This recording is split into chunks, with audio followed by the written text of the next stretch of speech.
ഇത് ഒന്നാമത്തെയും ഇത് രണ്ടാമത്തെ ആൾ. മൂന്നാമത്തെ ആൾക്ക് വലിയ കുഴപ്പമില്ലാത്തതുകൊണ്ട് മുഖം കാണിച്ചിട്ടുണ്ട്. മന്തിൻ്റെ സൺഡേ ആയതുകൊണ്ട് ഞങ്ങൾ കോവർക്കേഴ്സ് എല്ലാവരും കൂടെ ഒരുമിച്ചാണ് ഫുഡ് കഴിക്കാനെത്തിയേ. ഈ ഒരു സാധനം കണ്ടപ്പോൾ തന്നെ മിക്കവർക്കും സ്ഥലം മനസ്സിലായിട്ടുണ്ടാവും.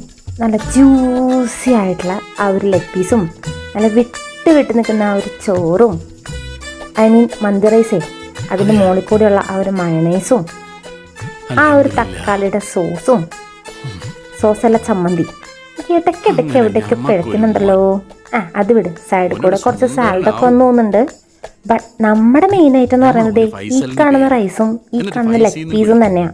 കുറച്ച് പേർക്കൊക്കെ ഈ ലെഗ് പീസിനെക്കാട്ടും കുറച്ചുകൂടി ഇഷ്ടം തൈ പീസാണെന്നൊക്കെ പറയുന്നുണ്ട്. എനിക്ക് ഏത് ദിവസമായാലും ഒരു കുഴപ്പമില്ല, അടിപൊളിയായിരുന്നാൽ മാത്രം മതി. കണ്ട സവാള ആൻഡ് ആ പച്ചമുളക് ഞാൻ മൈൻഡ് പോലും ചെയ്തിട്ടില്ല.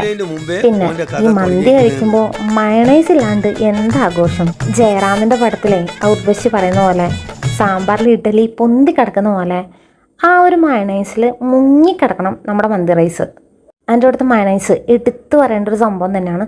നല്ല തിക്കായിട്ടുള്ള മയണൈസ്. ഇതൊരു മന്തി സ്പോട്ട് ആയതുകൊണ്ട് തന്നെ എല്ലാവർക്കും വേറൊരു ഓപ്ഷൻ പറയേണ്ട ഒരാവശ്യമില്ല. ഇത്രയൊക്കെ പറഞ്ഞിട്ട് സ്പോട്ട് മനസ്സിലായില്ലെങ്കിൽ അത് മോശമാണ് കേട്ടോ. അത് തന്നെ നമ്മുടെ അൽഡ്രീം മന്തി. പിന്നെ എല്ലാവർക്കും അറിയുന്ന കാര്യം തന്നെയാണ്, എന്നാലും പറയാണ്, ഇവിടെ എപ്പോഴും തിരക്കാണ്. അതുകൊണ്ട് തന്നെ വെയിറ്റിംഗ് പീരീഡ് അത്യാവശ്യം ഉണ്ടാവും. So have it and love it.